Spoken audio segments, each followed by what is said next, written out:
What is India's strength? India's strength is the enormous diversity of the country, its culture and its people. India will be, within a generation, a urban majority country, which means we're going to see hundreds of millions of people moving into India's urban spaces. Now, when you're building a city, you're thinking in decades, maybe even centuries. Smart cities are about clustering smart people, smart institutions, and creating an economic model that can evolve with time. When we are designing a city, what we are really doing is to design a way of life. What kind of life will make us happier? So the first thing before we do anything is to take some time to dream without restrictions what the ideal way of life in a city would be, what the ideal city would be. It's about having smartness in every aspect of the city. It means a smart way of governing. It means smartness in the way institutions are managed. It means smartness in the way big pieces of infrastructure are set up and designed and maintained, and down to the smallest pieces of what seem to be low-tech innovations, but are smart nonetheless.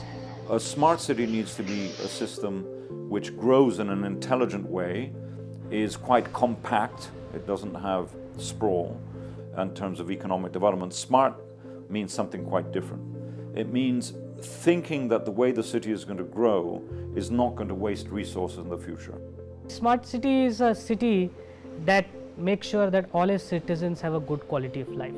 Also, it's a city where people are able to meet their aspirations. A smart city for a person in a low-income family is where their kids can go and access education, where they can go and access jobs. So I think the main sort of thing that a smart city needs to do is to be able to address quality of life.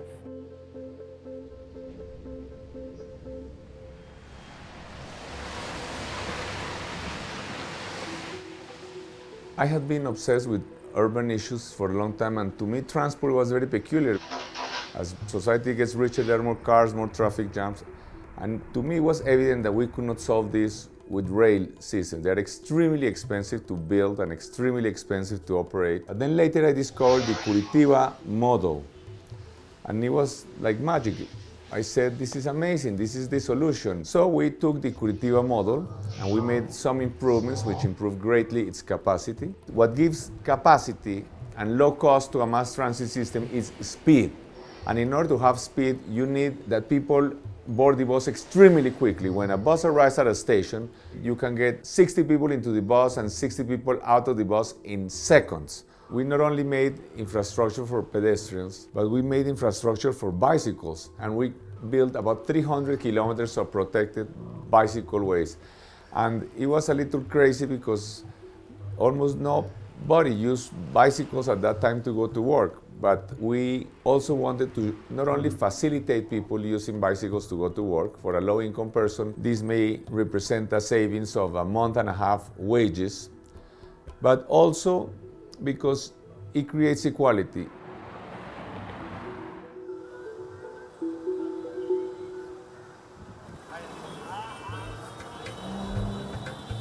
In this task of transforming our cities and making them livable and efficient, many people consider Ahmedabad to be at the forefront.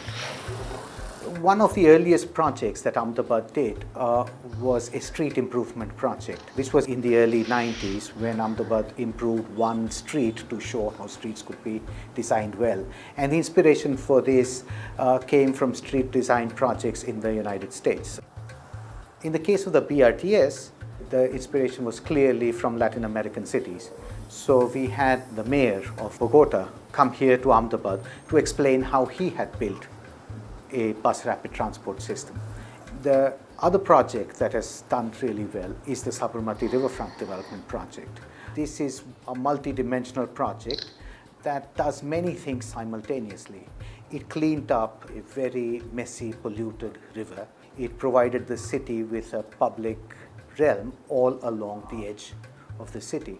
It provided housing for the people who got displaced by this project.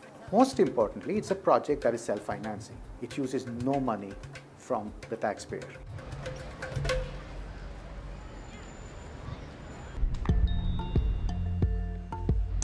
Good city making is about two big things. One is the effect on the environment. making cities in such a way that they don't have a negative effect on the environment. And the second big issue is making cities that are kind also on the people who are there. So it has a social dimension. Mayors, governors, and city leaders can actually do an enormous amount in a short period of time to make them environmentally and socially more sustainable. If you take this vast project happening here now in this city, London, at King's Cross, what is special is that they're actually trying to think long term over the next 20, 30, 40 years. The public sector has put in all the major infrastructure, so public transport, water, sewers, and all the things you need for that, and provided sort of the framework for sustainable development. And then the private sector has come in and made the investment that you actually need to provide jobs, housing, and also all the sort of the infrastructure of making people feel that they live in a place that they want to be at.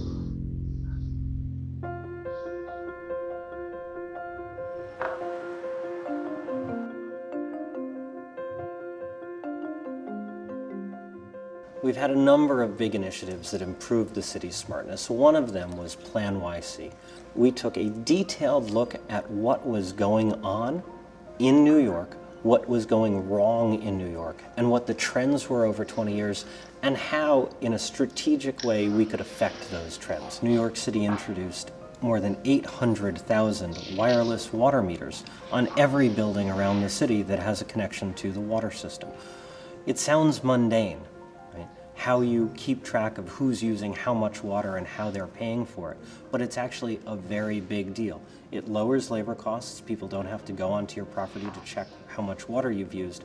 It makes the bills far more accurate, which means that the individuals have confidence that the government is not overcharging them. We've worked really hard to make sure that we have a state-of-the-art recycling system where garbage is separated, it's collected in a way that doesn't get it contaminated, and we've built recycling plants here in the city that create jobs and allow us to turn our waste resources into industrial products that are then going to be either exported or used within the city. A project like the High Line, for example, was truly transformative. The High Line was this abandoned elevated rail yard in an old warehouse district. And by turning it into this beautiful elevated park, we've actually changed that neighborhood's entire character. You can't be smart if you're only thinking about traffic or only thinking about economic growth. You have to think about multiple things at the same time.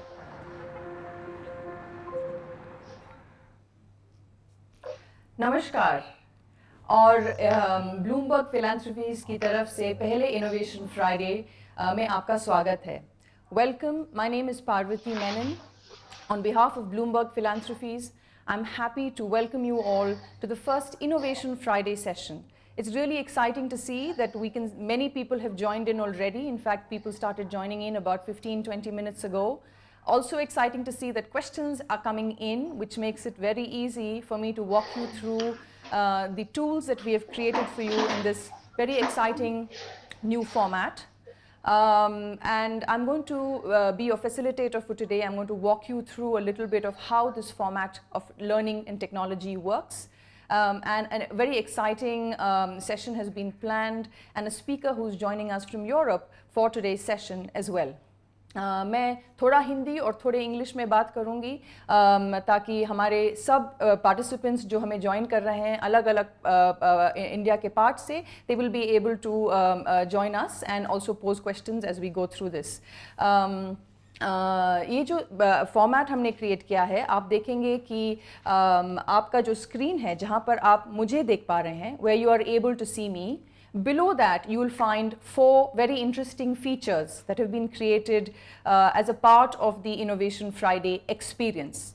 The idea in this technology and using this technology is that you not only have an opportunity to hear the speaker on a very engaging and interesting topic that is relevant to your smart city, but you're also able to engage with them by asking questions, by participating in polls, also by keeping your Twitter feed very active.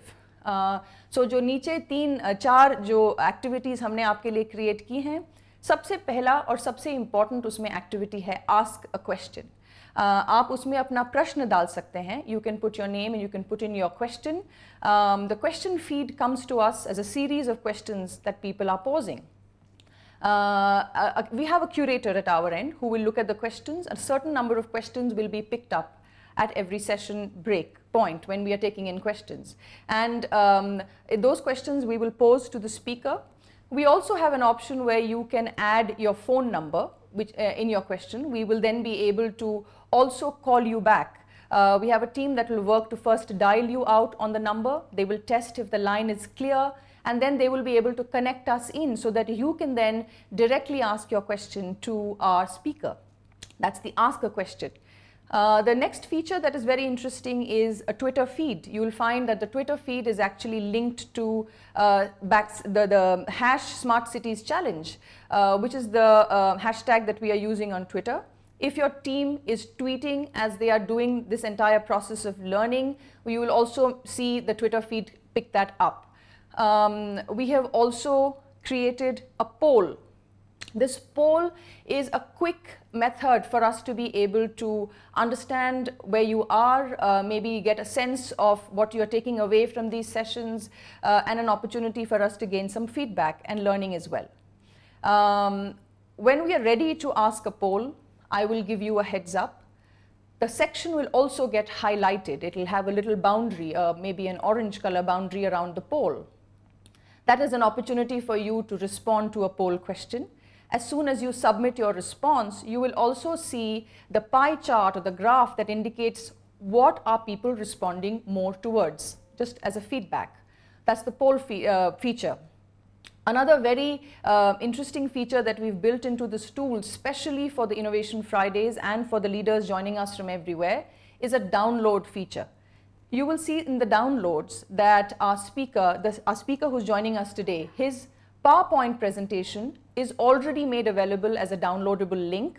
So in case you want to download that and keep that available for you as a team, either for later reference, also for reference maybe perhaps as we are going through the session today for you to ask specific questions, it's a feature that allows you to do that. Those are the 4 primary features. My role today is largely to help you facilitate through the technology. अगर आपको कभी भी प्रश्न हो, उस प्रश्न को आप प्रश्न के बॉक्स में डालिए. पोल जब रेडी होगा तो मैं पोल हाईलाइट करूंगी, मैं बोलूंगी आप अभी पोल को रिस्पॉन्ड कर सकते हैं, ज़रूर रिस्पॉन्ड कीजिए. उसके अलावा ट्विटर फीड और डाउनलोड्स आपके लिए एक्सेसिबल हैं. I'm going to take not more any more time here, but be able to introduce the speaker for today. जो हमें आज join कर रहे हैं, world-renowned urbanist Pablo Vaggione is joining us from Europe. It's about noon his time. He's been very kind to join us on a WebEx, and we'll be able to bring him in. He is, he's a world-renowned urbanist, also the creator of UN Habitat's Urban Planning for City Leaders handbook, the guide. And today we're going to discuss how strategic planning is important in the context of smart city planning and how it has been integrated in many smart city plans. But before we do that, I'm going to request you to actually look at our first poll, which will come up very shortly on your screen. And we will also highlight that particular section so you're able to see where the poll is and be able to work with the poll. The poll that is coming up for you right now is: my city is going through a strategic planning process to help formulate its smart city proposal. Yes or no? You will see that your poll box is highlighted and the question has come up. It will give you a moment to be able to respond to the poll.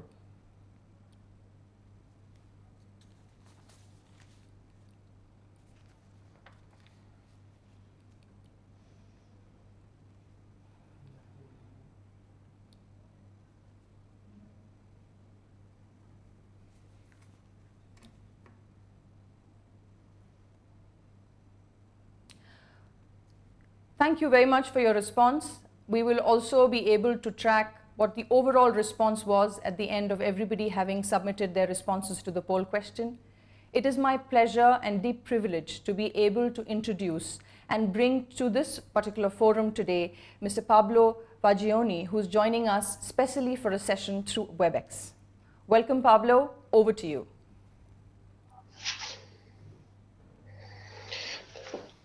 Thank you very much, Parvati, for that introduction. Real pleasure to be amongst this group that has such an important task ahead. The urbanization in India is a once-in-a-lifetime phenomenon that, of course, will change the life of your descendants, but also very much the life of the rest of the world. I'm going to start my presentation, if I can.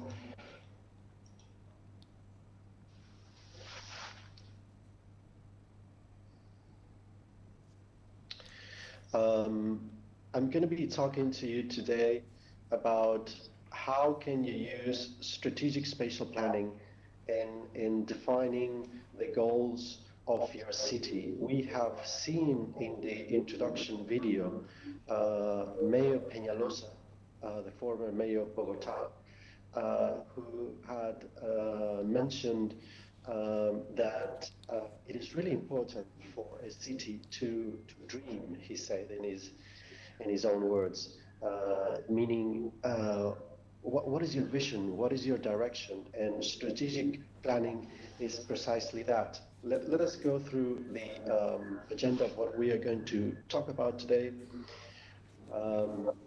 First of all, we start with a conceptual framework for what strategic planning is and what can it do for you. Then we're going to talk about two examples more in detail in the second part of the presentation. One is about Copenhagen and in Denmark, and the other one in Curitiba in Brazil. And lastly, we are going to recap in one slide, sharing why strategic planning is important for what you do. Please think of strategic planning as a toolkit to manage your city's future. As a city leader or a decision maker, there's a dual focus that you have to maintain on your work on a daily basis. The strategic perspective from 10,000 feet that gives you a panorama of the strengths and where your city is going, but also that needs to be supplemented at the same time with a view from street level. And that view, street level, is what gives you the tools to come up with action plans, and action plans that lead to results.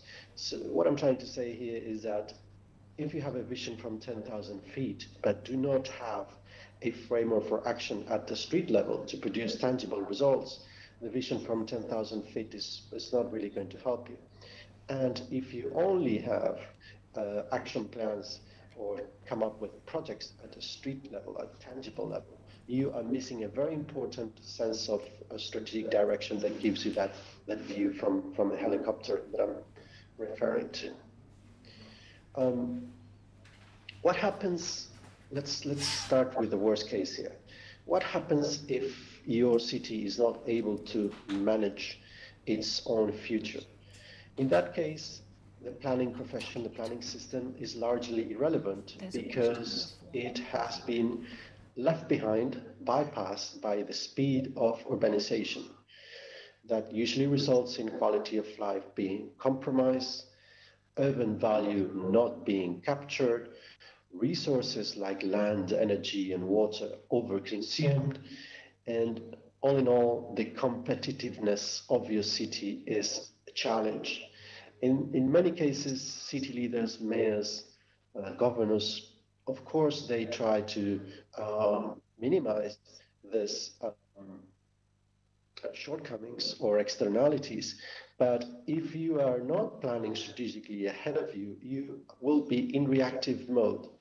And coming up with initiatives in reactive mode is helpful, but these are patches that do not tackle issues at their route. So that leads us to the thought that you need to prepare for growth with significant time ahead and do so at with significant scale. The challenges of rapid urbanization is, and I'm sure you see this on a daily basis, how to deliver basic infrastructure with limited financial resources, how to deal with informal settlements, high land consumptions, how to deal with the environmental drawbacks of uncontrolled growth. There's a way to transform challenges into opportunities, the opportunities that urbanization brings. But for this, you will need to plan strategically to be able to link that 10,000 feet perspective, that is a vision of your city, to action, which is delivering tangible projects on the ground. You will need to create the conditions, and those are regulatory frameworks, incentives, so that others implement. And there was a reference in that video from the gentleman who was speaking about Plan NYC, about the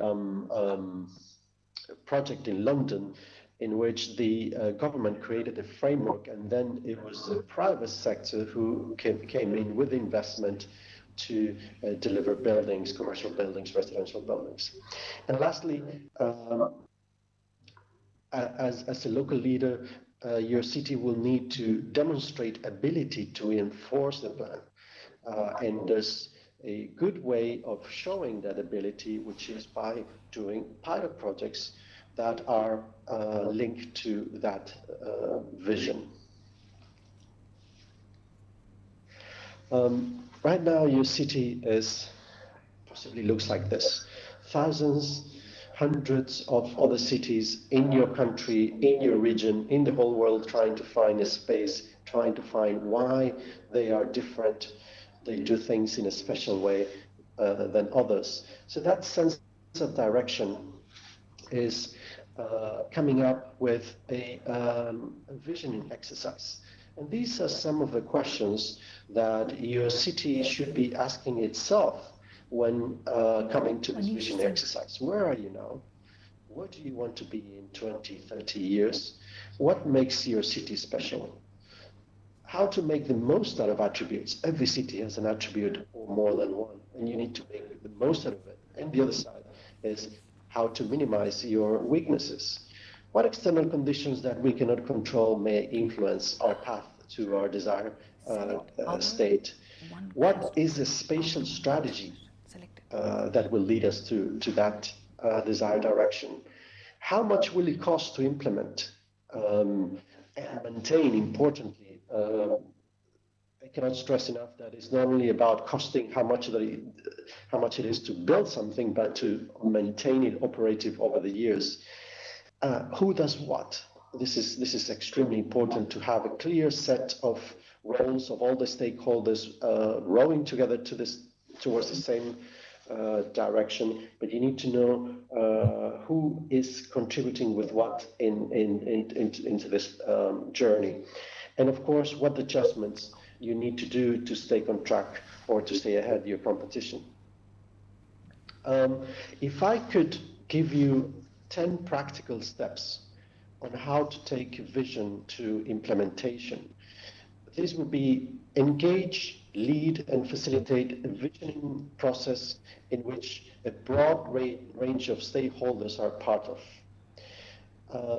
Then prepare a baseline of current conditions. This was also highlighted in the introductory video. We have seen how important it is to know where you are now, and that you can do by preparing a baseline of current conditions. Then conduct a strategic planning exercise to choose a preferred direction. Of course, there might be some options for you, for your city development path, but it's always good to study all of them and then decide on which one is the one you're going to go with. And then you need to agree on strategic goals to be achieved every year. When we're talking about strategic planning and there's this horizon of 20, 30 years, this does not mean that we are going to be studying what to do for 20 years and then on the last year try to produce a result. But there are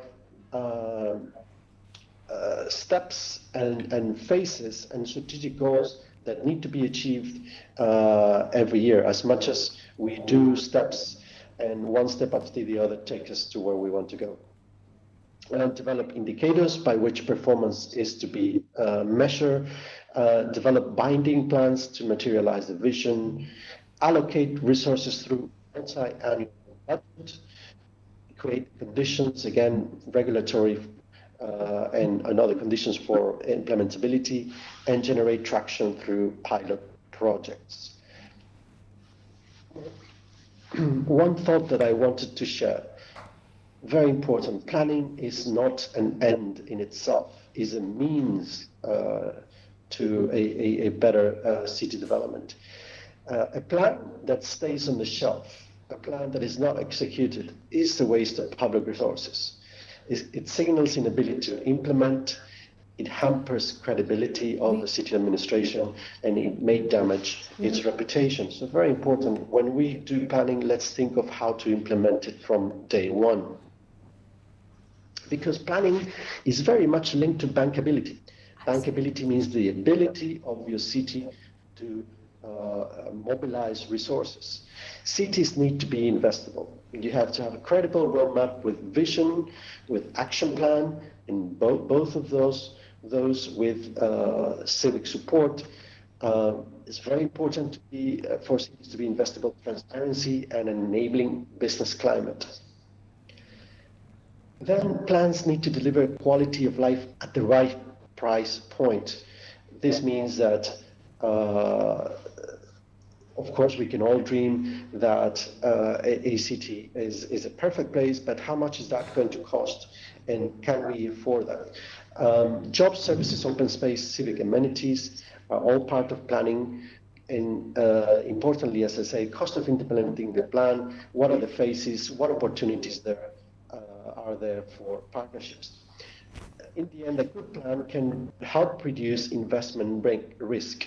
And what investors look for when investing in infrastructure, in property development, is predictability, the stability that they need to know that their investment will have a return. And this is strongly reinforced by the predictability of a plan, of a city that has a plan and can align projects with a long-term vision. One quick example here. New York, 1811. We're talking about a city that was growing very rapidly, a city in an emerging market at that time, and a city that came up with a plan for expansion that was visionary at the time in 1811. Some of the reasons is that first the size of a new area was 20 times larger than the existing city. The second was its design itself, which was tremendously innovative, with a rectangular grid that was conceived to accommodate future technology in public transport. Remember that the first passenger rail service was inaugurated in, I think it was 1848. So this plan, 30 years before, was already envisioning that one day rail cars will run through the cities. What I'm trying to say here is that this plan was extremely visionary, and the New York that we know today is because this plan was made the way it was back in 1811. And then an example of a visionary execution. A project in Barcelona, a district that was underutilized, industrial area that was underutilized, of a size of about 200 hectares. This was renovated, retrofitted with residential, economic activity, space, was the majority of it, 71%, and space for institutional facilities. What is important here is that the public sector, the government, came up with investment in innovative infrastructure with 192 million euros, but this mobilized 1.8 billion of private investment. Some of the infrastructure that was delivered for this district of 200 hectares includes centralized climate control, district heating, a pneumatic system of waste collection, and regulations that indicated that all hot water was to be delivered through solar thermal energy and electricity through photovoltaic, and also the installation of fiber optic telecommunication networks. I'm going to share a few slides about a practical way to think about how to manage spatial growth in a strategic manner. Of course, there are many factors you have to look at for this, but if you were to remember a few of them, I would think that the key factors would be to make sure that your planning regulations allow mixed use. Mixed use allows to avoid spatial mismatch between where jobs are and where residential spaces are. The second is the right density. Density has an implication on the cost of infrastructure and the cost of public transport. And third is balance the urban expansion with livability. And a city's livability is a factor of its public space and its natural areas. And this is not only for health reasons, for quality of life of the cities, but also cities with good public space are memorable cities. An example of a city in your neighboring country that shows how rapid uncontrolled growth in the periphery can be detrimental for a city's ability to deliver infrastructure. You see in red there how Lahore was in 1998. The next slide in blue, you see the growth that happened between 98 and 2014. This is a increase of a built-up area of about 3.55% per year. Now, what will happen if Lahore continues to grow at this low density in the next 30 years? Let's compare in the next slide Lahore with the footprint of other cities in the world. If Lahore were to grow at the low density that is currently growing in its outskirts, the footprint of Lahore would be as big as this.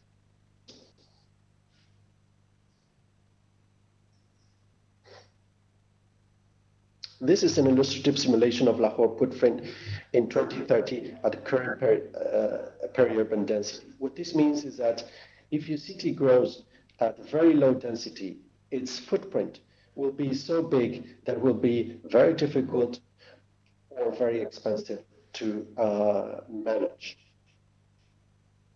Some of the implications of density and infrastructure provision. Less than 60 persons per hectare, the cost of capital cost is very high. Extreme high density, more than 800 persons per hectare. The cost is on maintenance. Some implications for mobility, less than 30 persons per hectare. Bus public transport is very expensive and will need lots of subsidies if you wanted to run. Less than 90 persons per hectare, the rail system is also not viable. If you have more than 100 persons per hectare, you are in a walkable environment. You have this presentation, you can download it, so you can look at these figures with more detail if you wish. Now I'm going to share three, in the last part of this, first part of the presentation, three possible examples of how can you attack the issue of strategic spatial growth. Three simple strategies: polycentrism, extension, and intensification. This does not mean that you have to choose one or the other, but most cities have to use a combination of them, depending their size, depending the speed of growth, depending the conditions in which they are. But just as to show, to define conceptually these three different options, I'm going to look at them separately. First one is polycentrism. This is a hypothetical city which has been growing over the years, mostly in the outskirts and through or on major roads. What will be a polycentric strategy for managed growth? First, identify settlements in the outskirts that can be consolidated into satellite cities. Second, establish strong public transport networks to those satellites. Third, establish transportation networks that link the satellites themselves. So going to the central city is not required. Satellites can have life on their own. An example of this strategy is the plan for Shanghai between 1999 and 2020. The plan was actually called One City, 9 Towns, and the 9 towns meant the 9 satellite settlements around it. One thing that must be pointed out is that not all the 9 towns have been extremely successful. Some of them they have, some of them have lagged behind. Those who have lagged behind are those who have the worst public transport connections with the core and the ones that have the least amount of jobs to offer within boundaries. A second option or a second approach to spatial growth is extension.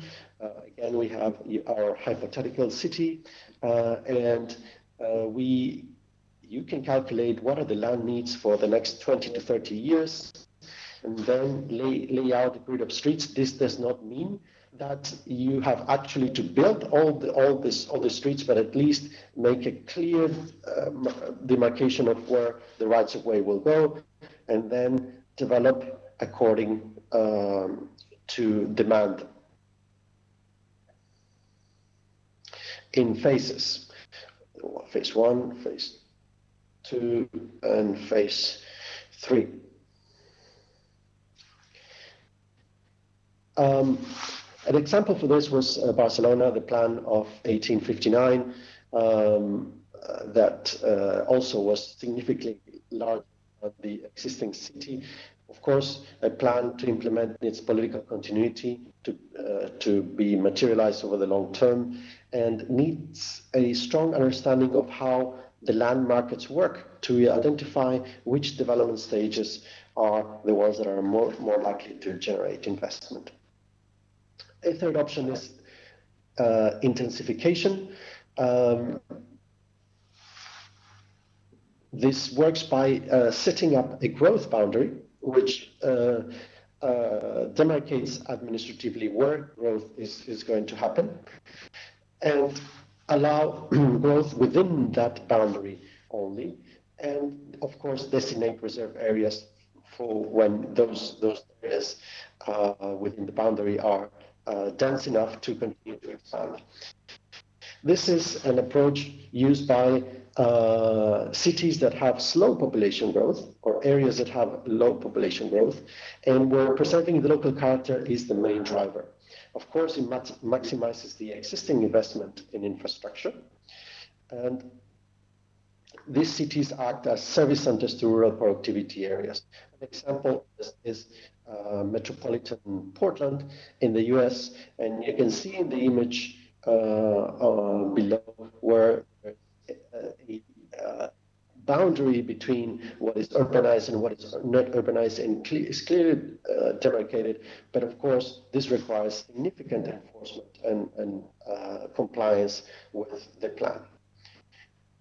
I'm going to stop here. I think Parvati mentioned that at this point there could be some questions, or of course, if you prefer, I can go to the example. Thank you very much, Pablo. That was really very interesting. I think there are, also very useful for teams, smart city teams that are looking at area-based developments, and those inputs I'm sure will be very useful and valuable for him. for them. We have, of course, received a lot of questions, and I think this is a great point to take a few minutes of pause and perhaps take in a couple of questions. It'll also give our audience a chance to be able to speak to you a little bit before we move on to the cases. And so I'm going to look at the first question that's actually come in. Which of the three strategies, polycentrism, extension, intensification, is best for your city, and why? What factors to consider when devising a plan or approach to your strategic plan and vision? What factors should a city be considering? That's the first question. Would you like me to pose one more question before you respond, Pablo? What's your preference? Yes, please. If you could come up with two or three, that would be great. Excellent. So the first question was around what factors to consider.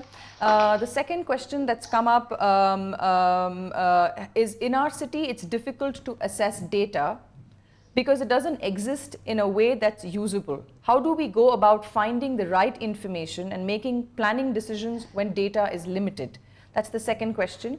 We'll take these two, and the third question is from Indore, and we will actually call in the participant for the third question, Pablo, after these two responses.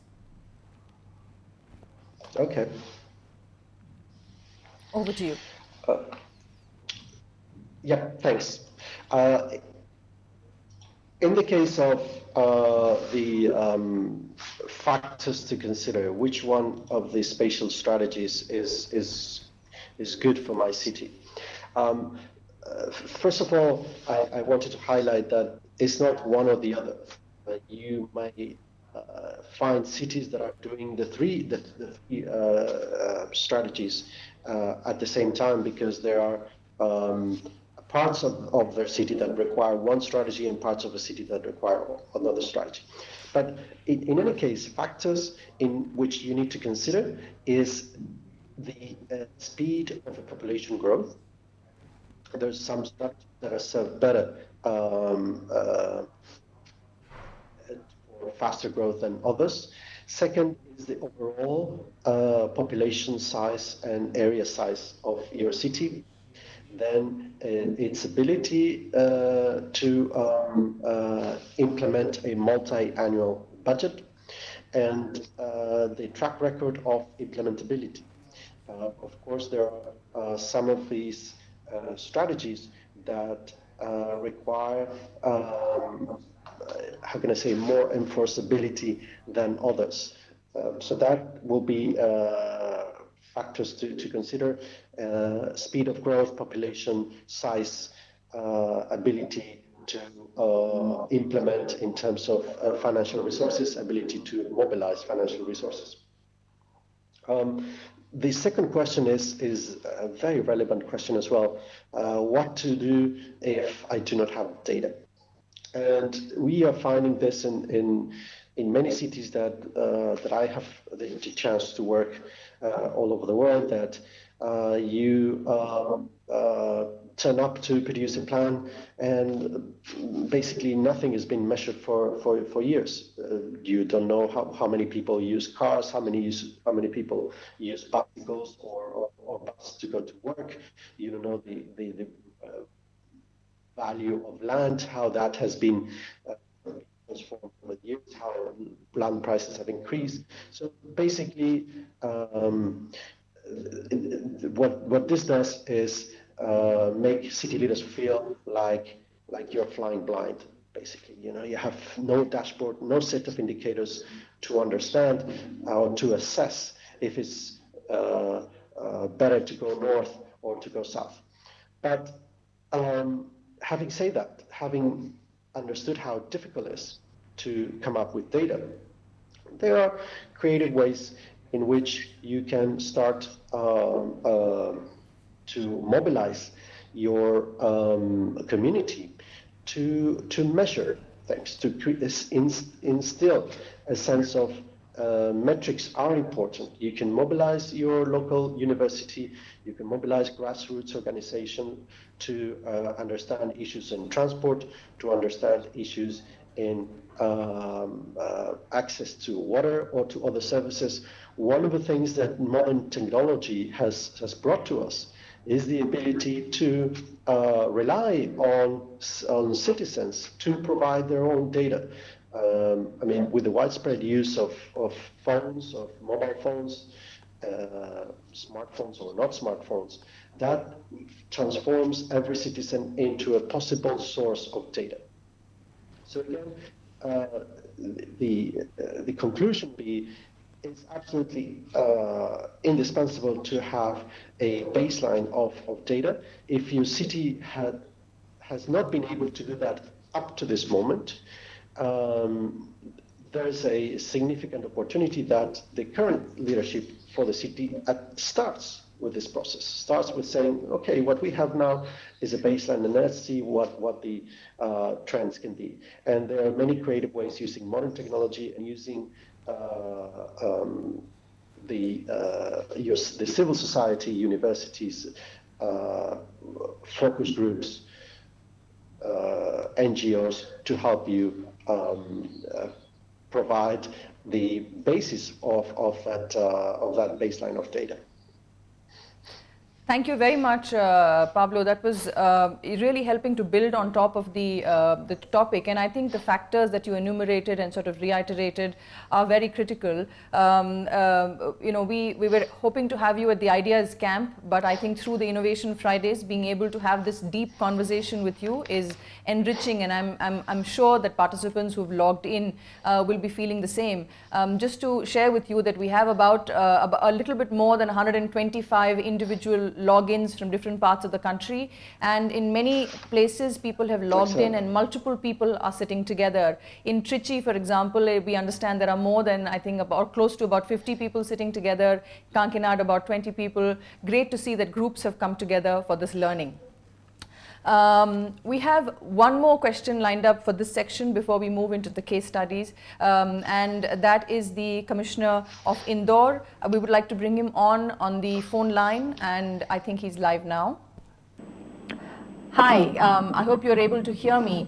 Thank you very much for posing your question and for joining us. Please go ahead and share your question. अपना प्रश्न share कीजिए हमारे speaker के साथ. Can you suggest some innovative method for carrying out facade improvement in our retrofitting area, which basically is the central business district that is downtown of our city? And also if we can suggest some innovative mechanism for carrying out public consultation, especially in the commercial business district area of our city. Thank you very much. Pablo, I'm not sure if you were able to get that. If you would like, I'm happy to maybe just sort of summarize the question for you, perhaps. Let's see if I understand correctly. The Commissioner was referring to a retrofitting project in the central business district, and what strategies, innovative strategies to develop that, and especially with regards to public consultation. Is that correct? That's correct, yes. Okay. I'm going to mute first, so I cannot hear my echo. First of all, thank you so much, Commissioner, for your question, and I will take this moment to, in your name, thank to all the persons who have logged in. Parvati, you mentioned that groups are sitting around their computers to share this talk. It would have been fantastic to do this in person, but we have to thank technology and how Bloomberg Philanthropies has set this up, because I think it's a very innovative format, and the ability to reach out so many people at the same time is truly magnificent. Commissioner, you spoke about a project, area-based project, to retrofit the central business district. I would assume that what you're talking about is that there's an area of your city that needs improvement, and this coincides with a business district where there are significant amount of shops, commercial activity, going on. So public consultation is absolutely essential to gather energy, traction around your project. I'm going to give you an example of a project we did in Mozambique. This was a project funded by the World Bank, which was in the capital city of Maputo to retrofit the central business district. So very similar to what you're doing. And what we did is we developed a public consultation process whereby we went step by step with the community. We created a group of we call it a steering committee, in which all the stakeholders were represented, from the councilman for infrastructure to representatives of informal vendors. They're all represented in a group, and with them, we developed a consultation process. I mean, the consultation process was not given to them tailor-made, but we said, look, let's work together first on how to come up with a consultation process. And that included visioning sessions together, that included choosing options together, that included coming up with the design of public spaces together. So at the end of the day, a plan like that has such tremendous ownership that you are transforming all of those who were involved in actually agents for implementation. This is extremely important, that your city, the people who are actually living or working or running their businesses in their district are 100% behind the plan, and they feel that is their plan, is their responsibility to implement. I think that would be my my advice for your project On, please. in retrofitting an area of a central business district. Thank you very much, Pablo. Also, a big thanks to the Commissioner for asking a question, joining us online to do that. Pablo, thanks a lot, for being able to give such a detailed, in-depth response to that. I just want to take a quick time check. We are about, we started about 10 minutes late, so 20 minutes more. And I know that you have two very interesting cases to share with us. So perhaps I will request you to, get into the cases, and then we could do another round of Q&A. There are a lot more questions that have been lined up. Okay. Two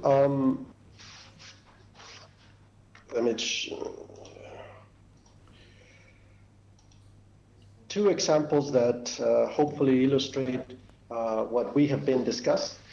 Copenhagen in Denmark and Curitiba in Brazil. Let's start with the case of Copenhagen and some of the things that made this, the planning thinking that has made this city one of the most livable in the world. Think of post-World War II, 1947. Tremendous population growth going into the cities after the war, and that created a pattern of sprawling growth with very low density, not a compact city, quite the contrary. So the local government, supported by the citizens, came up with a very, very simple spatial idea. They call it the finger plan. And you can see in the image how the palm of the hand will be the consolidated city, and how the expansion would be through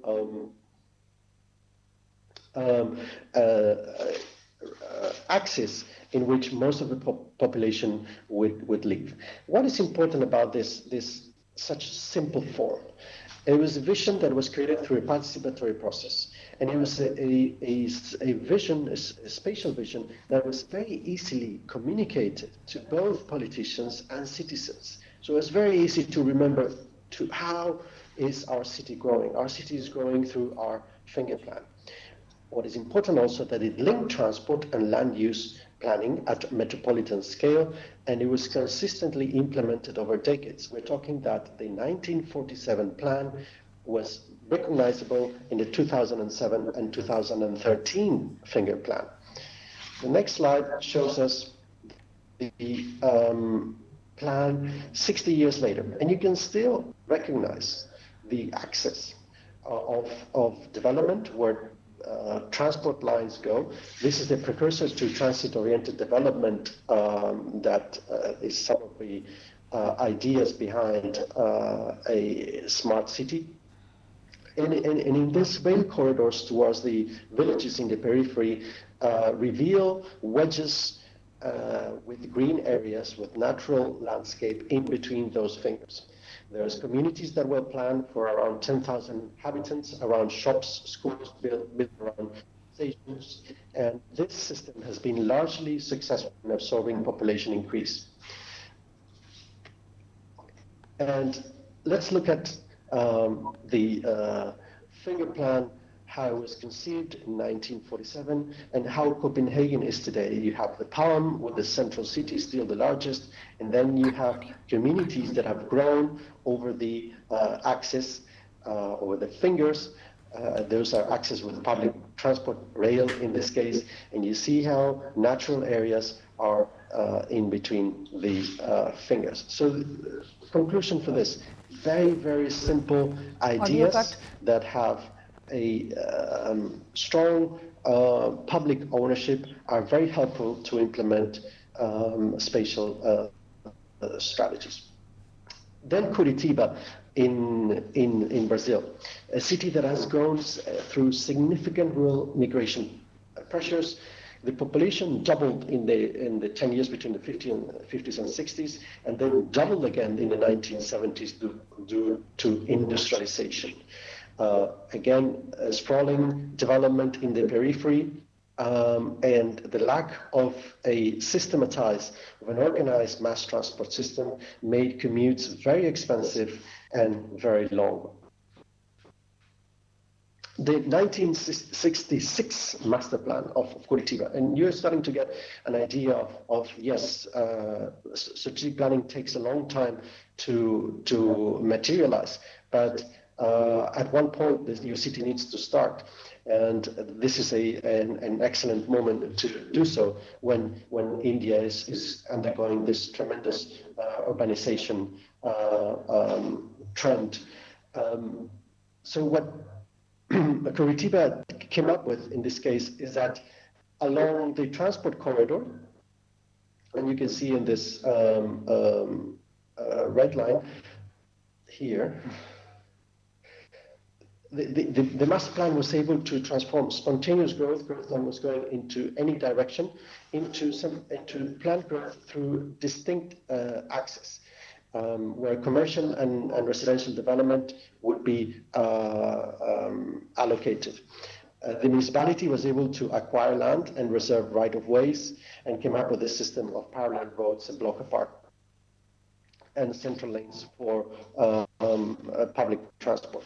The mayor of Bogota, Enrique Peñalosa, in the introductory video, he made a reference to BRT, the bus rapid transit. And it was actually in Curitiba, the pioneer city of BRT in 1974. You know that BRT has a dedicated line, large capacity buses, off-board payment, and stations that expedite and bus entry and exit. But what is important for a BRT project is that it's not about the buses and the infrastructure of the roads only. It's also about what do we do with the space that is next to this axis where the buses run.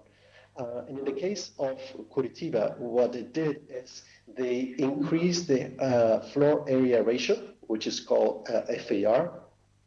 This is what is used by cities to determine how much you can build on every plot of land. So the FAR along the axis was increased to 6:1. Then the FAR decreased as you go away from the axis where public transport is. In a section, this looks something like this. Around where the buses are, you can have more density, and if you have more density, you have more uses of the public transport system, and then the density decreases as you go further from this BRT axis. Again, a concept of continuity was critical here. The 1966 plan was consistently implemented over several local government administrations, and some of the outcomes are truly remarkable. About 70% of commuters use public transport daily. Curitiba grew from 360,000 to 1.8 million and has been able to manage and minimize congestion in the central area whilst controlling the sprawling development in the periphery. And very importantly, amongst all of this population increase, it has been able to improve the quality of life tremendously. Think of this. In 1970, there was less than 1 square meter of green space per person. After the implementation of the corridors with green areas also where buses run, there are 52 square meters of green space per person. That is a tremendous success and a tremendous improvement in terms of quality of life. Thank you very much. I'm going to go through. I'm sorry, I thought we could take a few questions. Would you like me to finalize with my concluding remarks?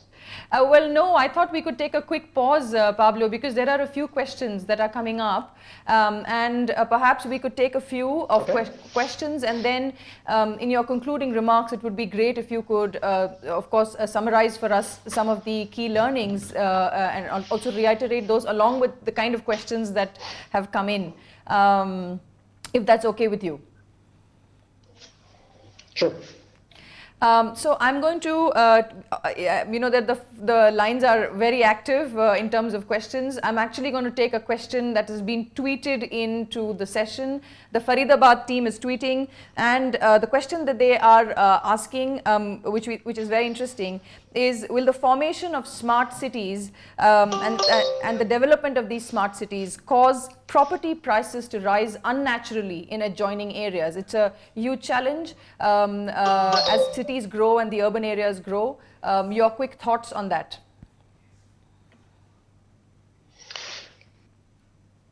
So the question is how to deal with land property increase.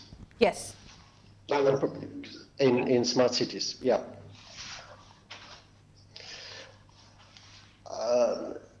Well, of course, if you improve the infrastructure, if you improve services,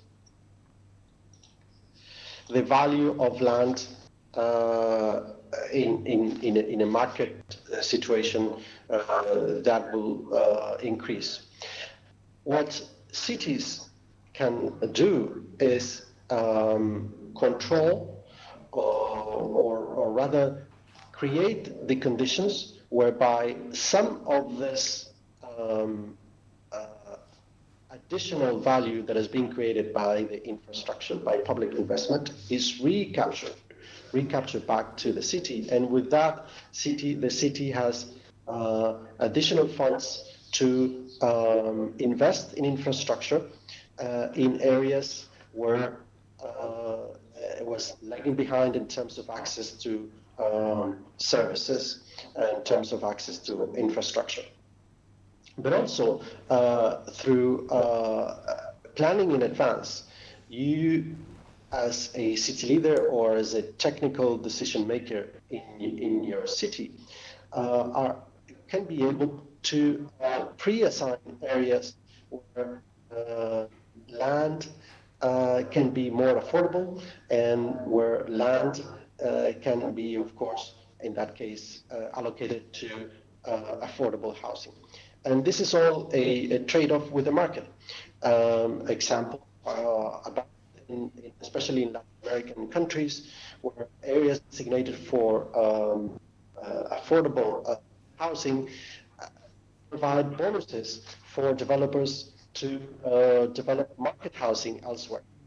So what I'm trying to say is that the investment in infrastructure, that developing a smart city, that needs to be recaptured by the public sector in one way or another, and through planning, the public sector can create the conditions whereby there is both market and both affordable residential and commercial development. Thank you. Just moving on to our second question over here that we have. This question has come in from the team in Madhya Pradesh.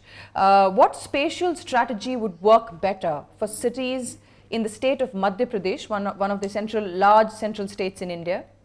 For Madhya Pradesh, which are generally low density in terms of population and development and have better land availability for expansion, what would you recommend? That's one question. I will perhaps share one more question, Pablo, for your thoughts and inputs. The second question is from the Smart City team of Mangalore. The strategy for developing a Tier 2 city should be development of economic growth centers along with the city level infrastructure. What are your thoughts and opinions on that? I'll just repeat that second one. The strategy for developing a Tier 2 city should be development of economic growth centers along with city level infrastructure. What are your thoughts on that? So 2 questions before we get to a phone question.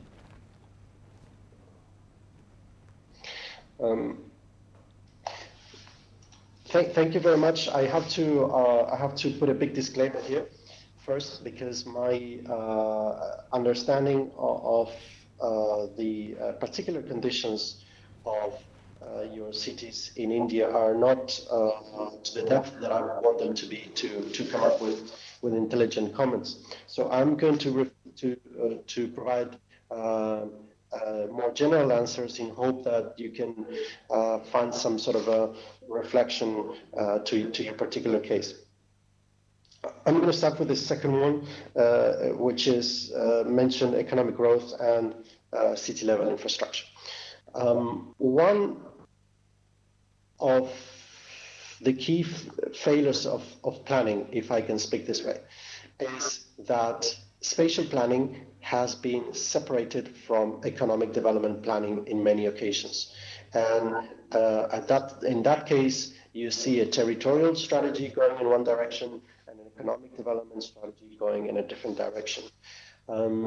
Integrating both economic growth and spatial development is absolutely indispensable for a smart city. So if you were to, in your municipal government, I'm not going to say merge 2 functional areas, but really ensure that they coordinate, I would make sure that the functional area of economic development and the functional area of city planning work together hand in hand, possibly even share the same space. Because it is necessary for a city to exist to create jobs. If the city has no jobs, it ceases to be a city. So economic growth, planning for economic growth, absolutely indispensable. And of course, city infrastructure has also to be seen in a way that facilitates economic development.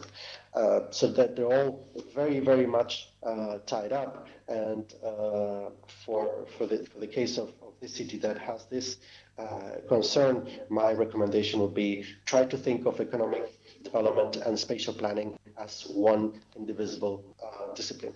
Second question about what to do. Our city has low density and there's lots of land available for development. And it's always easier for property developers to build low density. Why is this? Because it's cheaper, because it's faster, and the margins are higher. But where's the other side? The other side of developing low density. Developing a city in low density means that there are significantly higher costs in infrastructure, in taking the mains to a longer distance, in coming up with public transport, coming up with the services, the security, schools. So in a way, what this does is that the general public is subsidizing the development in low density. So there's, when we're saying low density or high density, it doesn't not mean that we are proposing people to live in very tall buildings with small houses and they all feel like overcrowded. There are cities, examples of cities that have an extremely pleasant environment with densities that are extremely viable. I've mentioned the case of Barcelona. You can think of nice areas in European cities. Densities are 300, 400 persons per hectare. There's no need to be afraid of spatial density. In the case of how to prevent developers from actually promoting sprawl or for inducing sprawl, is there's incentives that can be set for developers to build in consolidated areas and retrofit and coming up with using spaces that are within the consolidated city that are underutilized. So those incentives can go from taxes to increase FAR or the buildability of the plot. In any way, again, what the plan does for you is that the plan creates incentives of where development, where you want development to happen, and disincentives where you don't want development to happen. That's a very valid point, and I think relevant for a lot of cities in India that are rapidly growing. Their peripheral areas are growing as well, and that creates huge challenges in being able to maintain overall property prices. Pablo, of course, we are running short of time, but there is a great many number of questions that have come in. So I'm just going to take two more questions. One of them will be a caller, and I will just share with you a Twitter message as well. I also want to share with all our participants that given limited time, we will only be able to take in a few questions, but your questions are going to stay with us, and we are going to make sure that if possible, we're going to share those with Pablo over emails, try and get responses, and you will see updates on our blogs as well as in our follow-up newsletters. So do keep your questions coming. Please don't get disheartened if they're not picked up. The idea is to make sure we are able to respond to them. So one quick Twitter input that's been received, I think building on the same issue of finances, but from a different perspective. The smart city of Bareilly has sent in a thought via Twitter saying smart city proposals are very challenging for those cities which are facing issues of revenue generation. How do you sort of find ways to generate revenue for what you need to develop and be able to put that hand in hand? Some thoughts on that. But in addition to that, I think we are also going to bring in Mr. Gaurav Singhania from Bhopal with his question, who's I think now online with us. Hello, Mr. Singhania. Thank you very much for joining us in this session. And I know that you have a question. आपके पास एक प्रश्न है Pablo जी के लिए. Please go ahead. Yeah, thank you so much for giving me this opportunity. I have two submissions to ask for. Basically, first question is, how do we prioritize our vision for our city when our city has resources and our city is resourceful in multiple sectors? Like for say, if we are resourceful in say education, health, then we have industries, and how do we prioritize our vision for our city when we have multiple resources? First is this, and my second question was, later in the planning process, like after 15-20 days, how do we move forward to prioritize our pan city solution? Thank you so much. Thank you. Pablo, were you able to get that question? Yes, I think so. Prioritization of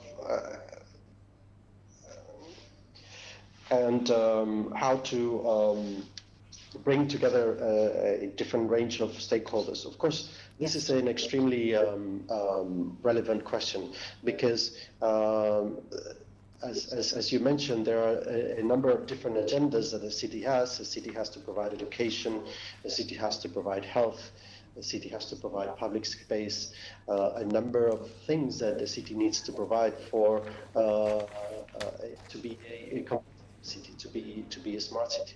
So coming up with a vision is doing so with all of these stakeholders together. If you have a committee that is mandated to develop the vision, it will have there someone who can speak for education, he someone who can speak for health, and through able facilitation, the visioning process will be co-owned, co-designed by all of these different sectors, functional areas, and also areas for that will need investment. So, first of all, the vision has to, from its inception, make sure that all of these different sectors are brought together in an integrated manner, and then prioritize what to do first. Of course, you can do cost-benefit analysis. What is our lowest hanging fruit, and what are the projects that will take more time to implement. One resourceful strategy that many cities have implemented is to do a few demonstration projects that help anchor the vision. And those are demonstration projects that can be done in rather quickly, 2 or 3 years, but they're clearly linked to the longer-term version, and they are clearly explained to the community that they are the start of something bigger that the next generations will see. The first question about smart cities are excellent, yes, but how do we generate the revenue to actually implement the project and to generate the infrastructure basis that the project requires. You may recall the project we mentioned in Barcelona, where the multiplier between public and private investment was about, I think, 1 to 10. So for every euro invested by the public resources, there was the ability to generate 10 from private resources. That was really linked to the slide I mentioned on bankability. How, if you have a credible plan, then your city will be much more attractive to investors. And creating a, for example, a public-private company specifically mandated with the implementation of the project has been a resource that has been used in many cities that needed to go through complex regeneration processes. In any case, again, thinking that your city can come up with a plan and then put it in front of the private sector to see if the private sector will invest or not is actually making a gamble. Why not from day one have conversations with private sector, with investors, and see how they can be part of the project, how they can help also make contributions towards paying for the infrastructure. But for this, again, you need a solid planning framework and identifying very clearly what are the specific projects that you want to push forward, specific demonstration projects that you want to put forward. Yeah. Thank you very much, Pablo. Like I shared, a lot of questions still, but we are already 15 minutes over time. So I'm going to request you to share, your concluding remarks in case you have any concluding slides as well. And then we will go into a quick poll and an opportunity to get some feedback from our very engaged participants. Okay, thank you. My last slide. I hope this helps you to summarize some of the things that we've been sharing. There's one common element into any thriving city in the world, is that they do have a vision and they do have an action plan for growth. Anticipating is much more cost effective than reacting. If you invest money, your municipal budget in patchwork to put short-term remedies, at the end of the day will be much more expensive than an anticipatory strategy. Long-term planning is not only about having a vision for 20, 30 years, but to be but to provide a roadmap on how to make an impact step by step. We know that a planned urban form can make a difference in quality of life, and a city with a good quality of life attracts the type of talent that you want your city to attract in order for it to be called one of the smart cities. We know that planning has a positive impact on the urban economy. A city that is well planned, that functions well, has more chances of being economically active than a city that is chaotic. When your city has a plan and is able to speak with neighboring municipalities and create clusters of decision making at a regional scale, that starts to provide you an opportunity to attain efficiencies of scale when delivering services like water, like energy. Very importantly, the continuity of a plan. That a plan needs to be implemented over time, and if there's continuity of political support, this generates credibility in the plan, and credibility generates interest and confidence from investors. And finally, if you have a strategic plan, that provides consistency to messages. Remember the case of Copenhagen. One of the key lessons learned from that case is that the spatial plan in itself became the message of the city. And 50 years later, that is consistently ranked as #1 city with the highest quality of life in the world, still calls back and says, look at this, we achieved this because in 1947 we together came up with the decision of coming up with this finger plan, and we have been implementing it for over the years. So again, last thought, vision and action plan are the common traits of thriving cities. Credibility and consistency to messages are supported by the ability to come up with a vision and an action plan. Thank you very much, Pablo. Really appreciate the time that you've taken. Sorry that we went a little over time, and really look forward to more responses to the questions that we've received. I'm going to try and wrap the session up now. As we shared earlier, the PowerPoint is already available for download, and the video that we've been through right now, the live stream has also been recorded, so that will also be available online shortly. You'll be able to access all of that through the Smart Cities Challenge website. Newsletters will contain more updates as well. You will see that the poll section on your screen has been highlighted. It would be great if you can share a quick response to the question there. Was this valuable, and were you able to take value from it? I will also request that we get a quick little bit of feedback in the question section where you've been typing your questions.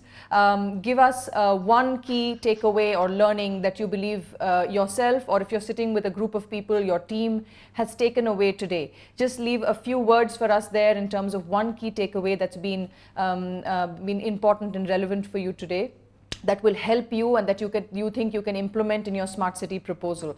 We'll request you to respond to that question in the question box, and also respond to the poll, which is throwing up a question right now for you, that requests you to pick one of the 4 options.